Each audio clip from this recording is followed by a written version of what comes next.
Bonito ay pasayaw mo ng bimbo.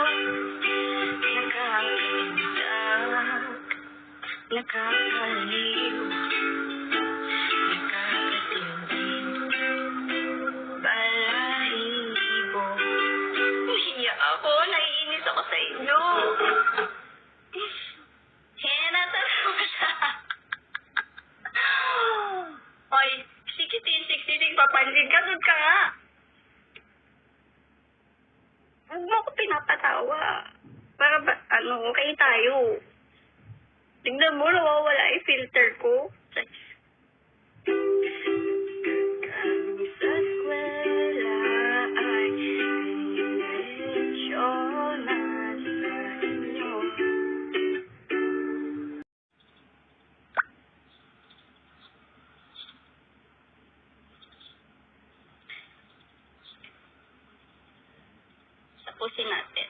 Pusin natin ang laban.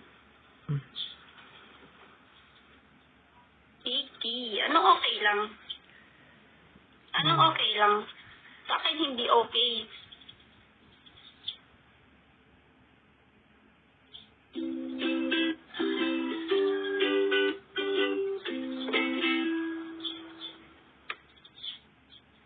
Na ano yung attention ko sa comments niyo?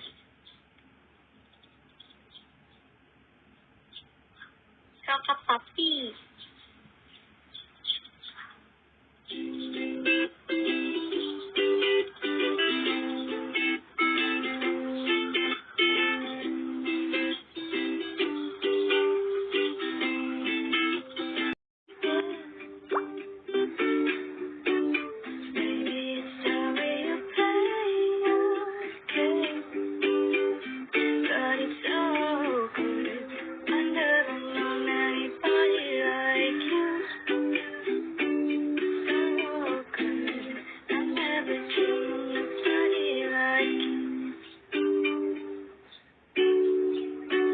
Okay. Hanggang dun lang, guys. Pasensya na kayo. Game!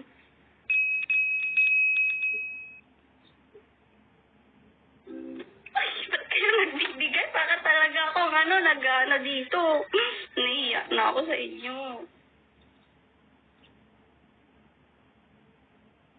Yay! Performing, guys. Dapat may bayad. Thank you, Don Tepot. Guys, hanggang dun lang. Sige. Pabili.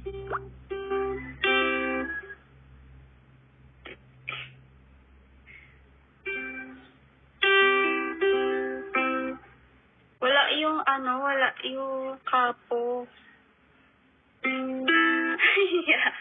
Alam, wag na lang ata, Jim. Naiya naman ako sa'yo. Kasi, dinadear mo ako.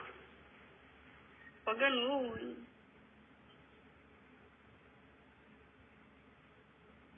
Sige na po. Gina, naiya ako. Naiya na ako. Huwag ganyan. Count. Gina. Wala, mas lalo akong kinakabahan. Hindi ko pagtatawanan na hindi ko na kayo bati pag pinat. Ako ang Paul Sikat Video. Ikaw ang pabigyan niya. Gimata ko ito. Ha? Ito matag na. Ampun nyo nung dito sa wasak. Tagalag ito ka. Ayaw pag malita bayot. Day. Dapat di ka magmalita mga ikati. Yung magyaw-yaw man ka day. O kisa may ginay mo hatag yung magyaw-yaw ka. Yung ikay mangayo. Be. Magpaubos ka kung ikay mangayo. Di ka madiman ka. Kajugan ka hatag. Holo, uy. Holo, tsaka na ka ampul. Minus na daw. Minus na. Bisa 100 o 50 na lang. Saan din Nang isport ko. Nice na. So 20 na lang ampul. No. Hala, Jit na lang. Nasaka na ka full. Ay!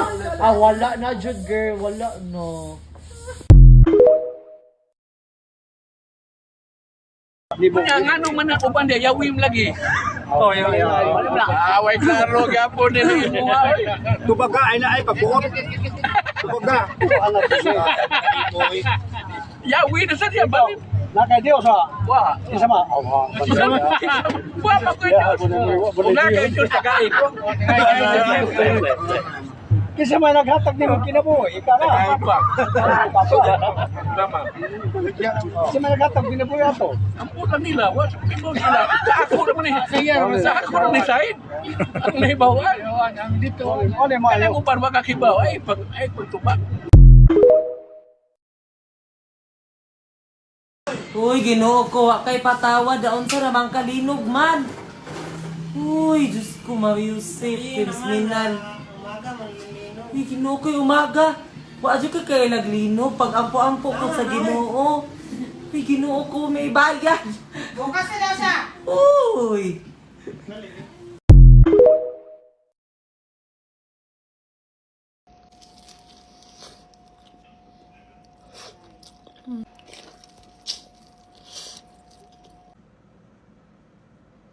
Hi loves! Kain tayo. Meron ako ditong fried chicken, rice, munggo, toyo mansi. Ayan yung sili.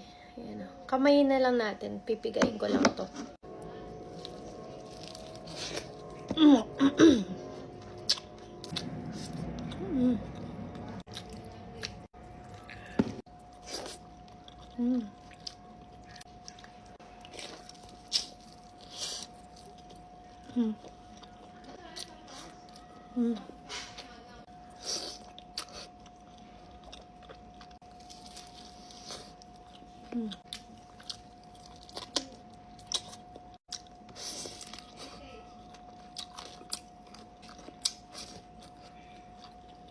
Kayo rin ba kapag may sabaw kayo sa food nyo, naghahanap kayo ng mga fried para i-partner?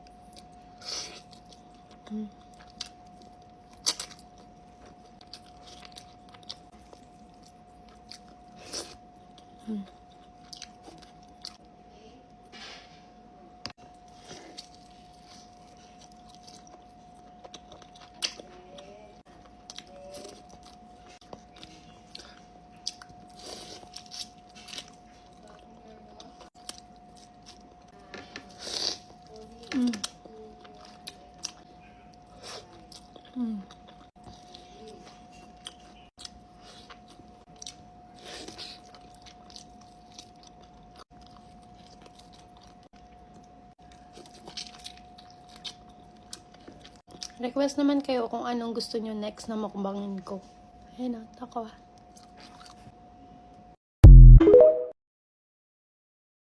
Kay napauban maning best friend nako bay kay naa daw siya i-host nga event sa resort mong wala na lang pud ko ni balibad ani. Nikalit ra gyud ni siya panawag nako karon ra yung hapon bay nga magpauban daw siya sa ako akay na daw siya i-hosting ba ako pud ani kay naligo na lang pud dayon. Wala pud ko kabalo kung unsay nahuna-hunaan niya bay nga nung nagpauban man in taon ni siya sa ako ang atiguwang naman ni siya bay ay. Maong nisugot ra pud dayon ko ani bay kay ang sabot ra man gyud namong duha kay ubanan ra gyud daw nako siya ug wa nay laing extra movement. Nisugot ra pud dayon ko ani ug walay pagduha-duha bay kay wala pa man pud ko ginahimo unya okay ra pud kaayo bay kay aron makita nako siya bay kung paano siya mag-hosting ba. Pagabot na mo diri sa sulod kay murag mo action gyud ko kabalaka bay murag kaulion ko ani ba kay kabalo gyud ko nga ulaw kayo ni tanan kay scammer maguning bayot bay kay ila gyud ko ani niya. Pagkita na mo kaganiha bay kay abi na kog mao na lang gyud to iyang suoton nga naka-short siya gidala na lang di niya bay kay hadlok daw siya mahugawan. Murag dugay-dugay pa gyud ni siya mahuman bay kay nagphotoshoot pa daw sila sa gawas murag dugay pa gyud to sila mahuman unya ang plano na mo nga moadto sa balay sa moong best friend murag dili gyud ni madayon karon. Murag mga alas 6 na gyud ni nagsugod bay kay dugay pud kaayo nangabot iha mga bisita ba pero na-scam ra gyud ko diring dapita bay kay gipatindog ko aning bayot perting ulawag gyud. Naulaw naman gyud gani ko nga nagpahipi ra gyud in town gani ko diri sa kilid bay unsa na lang ka nga ikapila ko ani niya gipatindog. Nangaon na dayon ni ang mga tao bay nya ulahi ra mi nakakaon ani ug shoutout gyud sa inyo bay kay gipaila-ila ko ani sa ako ang best friend sa mga tao diri murag ulaw gyud kaayo bay. Pero karing kaon ang dili gyud nato ikaulaw bay bisag pila pa nakatawo ang musigig tan-aw nato nga nagkaon hala tan-aw ra mo dira mga bay. Kuyaw kayo ning litson nila diri bay ug mao gyud gyud ning sige na kog banat og kaon kay bisag pila na bitaw ka oras nakapahulay bay no. Crispy gyapon kaayo siya. Mao ning the best gid kay ning ingani nga litson bay kay bisag mabugnaw na bitaw na siya og maayo. Crispy gyapon kaayo ihang panit ba. Pag human na mo kaon ani bay nya mga pila na lang ka minuto ba nga gihulat na mo ni diretso na dayon mi diri sa balay sa ako ang best friend kay pasig malain man gud ni siya bay kun dili mi mahapit dere kay nagsaad man gud mi. Mao na ning itsura karon sa best friend nako nga bayot bay wa na gyud in tawon may nagkadimao karon hapit pamiwa na binlan og litson ulo na lang naway unod ba. Pero kay special man daw mi na mga friend bay mong gibinlan gyud mi ani bisag gamay mong nalipay na pud ni siya bay kay makakaon na gyud daw ni siya maayo dere. Kay ang plano man gyud unta na mo bay dere gyud mi sa balay sa ako ang best friend og dere gyud dapat na ako ang vlog. Pero kay kani manggong bayot bay wala gyud nagsulti ba nga naa siya hosting. Giuna gyud dayon nako ni gaon ang lumpia bay kay target lock man gyud nato ni kay dito sa gikauna nato sa una wa may lumpia didto. Unya makaingon gyud ko nga kuyaw kaayo ning lumpia sa Ilonggo bay kay kari bitong udlot sa lubi katong pinakatunga gyud niya ba lami kaayo lagi bay. Napo ni sila'y Bisaya nga manok bay nga gisabawan og ubod sa saging ba. Makaingon na lang kag naano ni man nga aka namit aning sabaw bay oy. Bisag busog na bitaw gyud kaayo mi ani bay no. Napoy sigig donol diri og pagkaon kay special man daw mi na mga tao mong nagsige na lang pud kog hungit kay wa naman tay mahimo ani. Basta nabusog na gyud kog maayo diri bay.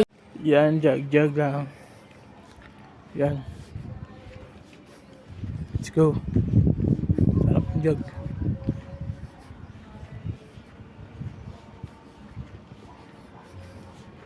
Let's go. Yan. Yan. Jag. Let's go.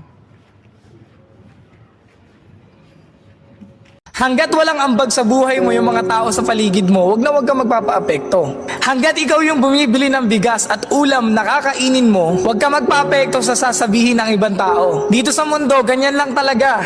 Yung mga walang ambag sa buhay mo, yan at yan ang may masasabi sa'yo. Hindi mo natulungan, sasabihin madamot ka. Nakabili ka ng bagay na gusto mo, sasabihin mayabang ka. Kaya isa lang yung gusto kong ipaalala sa'yo. Hanggat yung taong nasa paligid mo na wala namang ambag sa buhay mo, wag mong papansinin. Wag kang magpapaapekto. Gawin mo yung bagay kung saan ka masaya. Again, yung mga taong walang ambag sa paligid natin, sila at sila yung may masasabi sa atin.